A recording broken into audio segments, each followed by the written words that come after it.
6 if a player catches a ball while touching another player who's touching the boundary? Well, we saw such an incident in this year's Vitality Blast final between Somerset and Kent.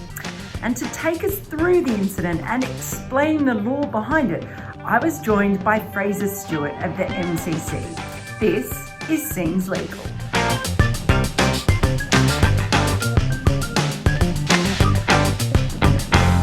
So it was in the second innings, Somerset were chasing Kent's total, and Will Smee, the Somerset batter, he hit it out to deep square leg, where two fielders sort of were converging on the catch. One of them, Jordan Cox, actually took the catch. He was inside the field of play, but Daniel Bell-Drummond, his teammate, had sort of come from the other angle and had also been going for the catch.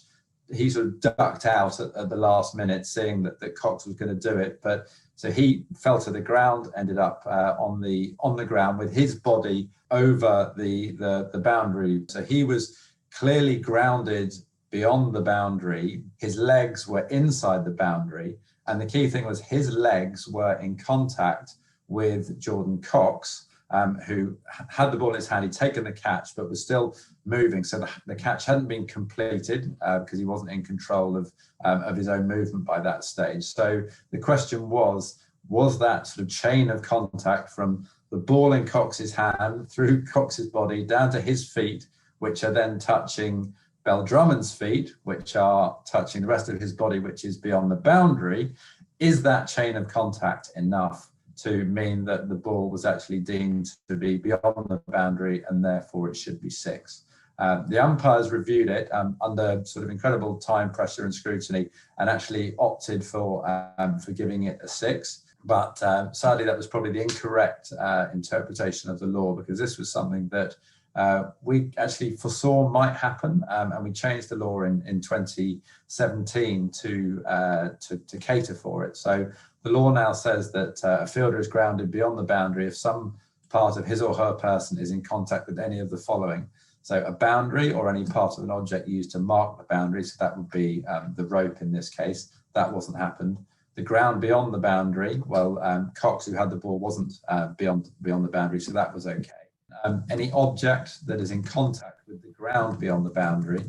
Now, Bell-Drummond is potentially an object, but as you'll see, he's not treated as an object beyond the boundary. It's something like a tree which has overhanging branches. Key part, and this is the part that we added in, is in contact with another fielder who is grounded beyond the boundary if the umpire considers that it was the intention of either fielder that the contact should assist in the fielding of the ball.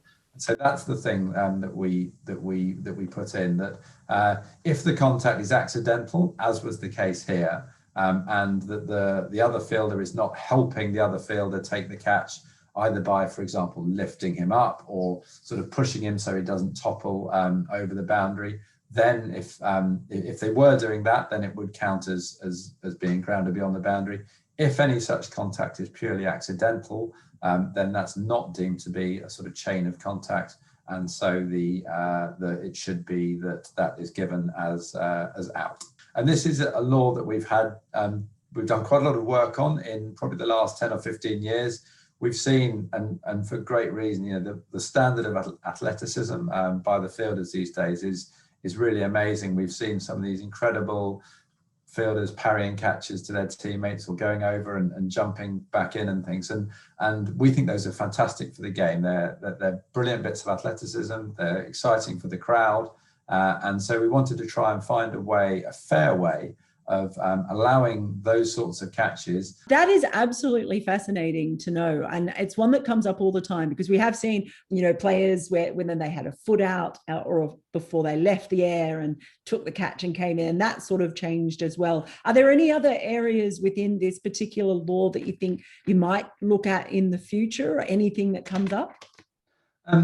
I think we've probably got it about as right as it can be at the moment. We try and look ahead and try and see, just with that one there with the chain of contact, we try and look ahead and think, this is what they're doing now, what might they try and what we don't want is, and what we've ruled out, is anyone sort of being able to stand on something outside the boundary to sort of propel themselves higher or further. So that's why we made the law that that any fielder's first contact with the ball must be from inside the boundary, or if they're airborne when they first touch the ball, that they've taken off from within the boundary. So that stops someone climbing up onto the advertising hoarding and sort of leaping to get extra height to do that. So we try. It is quite a complicated read, but it needs to be such because there is a level of detail. But effectively, the game is played within the boundary. So we try and say the first contact must be within the boundary.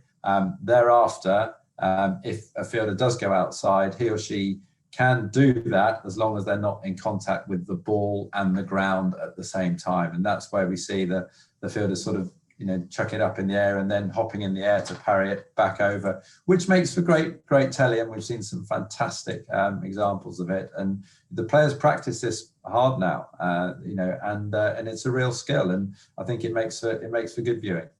And there you go. And we know now that we won't see any baseball type feats of climbing up a wall and leaping off to take a catch in cricket. We've ruled that one out.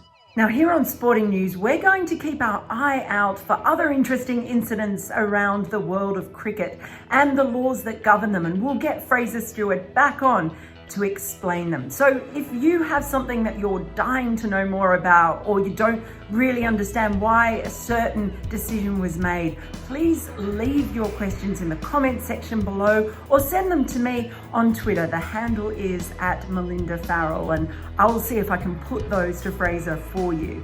And don't forget to like this if you possibly can. Do subscribe and share the video, particularly if you're having a debate about something controversial that involves the laws that we talk about.